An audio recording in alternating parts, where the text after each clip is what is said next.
ನೈತಿಕ ಕಥೆ moral story. ಕಥೆ ಶೀರ್ಷಿಕೆ ಮುನಿಸು ಹೂವಿನಂತೆ ಸಹನೆಯಿಂದ ಬದಲಾಗಿತ್ತು. ಕಥೆ: ಒಂದು ಸಣ್ಣ ಹಳ್ಳಿ. ಅಲ್ಲಿ ಮಾಧವಿ ಎಂಬ ಒಬ್ಬ ಯುವತಿ ಇತ್ತು. ಅವಳು ಒಂದು ಆಶ್ರಮ ಶಾಲೆಯಲ್ಲಿ ಸೇವೆ ಮಾಡುತ್ತಾ ಬದುಕಿದ್ದಳು.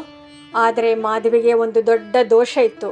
ಅವಳಿಗೆ ಯಾರಾದರೂ ತಿದ್ದಿದರೆ ಅಥವಾ ತಪ್ಪು ಸೂಚಿಸಿದರೆ ತಕ್ಷಣ ಮುನಿಸಿಕೊಂಡು ಬಿಸಿಯಾದ ಮಾತುಗಳನ್ನು ಹೇಳುತ್ತಿದ್ದಳು. ಒಂದು ದಿನ ಆ ಶಾಲೆಗೆ ಜ್ಞಾನವನ್ನು ನೀಡುವ ಬಾಬ್ ದಾದಾರವರ ಸಂದೇಶವನ್ನು ಓದುತ್ತಿದ್ದ ಹಿರಿಯ ದಾದಿ, ಅಂದರೆ ಆಶ್ರಮದ ಹಿರಿಯ, ಮಾಧವಿಗೆ ಮೌನವಂತೆ ಹೇಳಿದರು. ಮಕ್ಕಳೇ, ಮುನಿಸು ಎಂದರೆ ನಿಮ್ಮದೇ ಸದ್ಗತಿಯ ಬಾಗಿಲು ಮುಚ್ಚಿಕೊಳ್ಳುವುದು. ಮೌನ, ಶಾಂತಿ, ಸಹನೆ, ಇದುವೇ ಹೂವಿನ ಗುಣಗಳು. ನೀವು ಹೂವಾಗಿ ಬದಲಾಗಬೇಕಾದ ಸಮಯ ಬಂದಿದೆ. ಈ ಮಾತು ಮಾಧವಿಗೆ ಅಷ್ಟು ಥಟ್ನೆ ಹೊಳೆದಿಲ್ಲ. ಆದರೆ ಮತ್ತೆ ಮತ್ತೆ ಅದೇ ಸಂದೇಶ ಕೇಳಿದಾಗ ಒಂದು ದಿನ ಆಕೆಗೆ ಒಂದಿಷ್ಟು ಮನಸ್ಸು ಬದಲಾಯಿಸಿತು.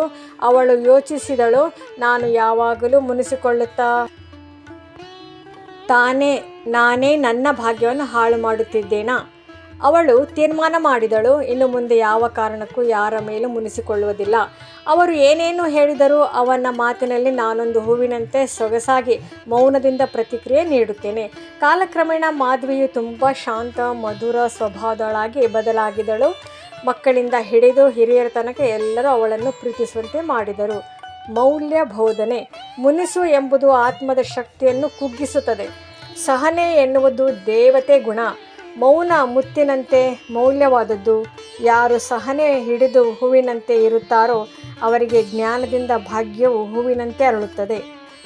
ಉಪಸಂಹಾರ: ಒಬ್ಬ ತಂದೆ ಅಂದರೆ ಪರಮಾತ್ಮ ನಮಗೆ ಹೇಳುತ್ತಾರೆ, ಮಕ್ಕಳೇ, ನೀವು ಎಲ್ಲರೊಂದಿಗೆ ಪ್ರೀತಿಯಿಂದ ನಡೆಯಿರಿ. ಮುನಿಸಿ ಕೊನೆಯಾದರೆ ಸುಖದ ದಿನಗಳು ಆರಂಭವಾಗುತ್ತದೆ.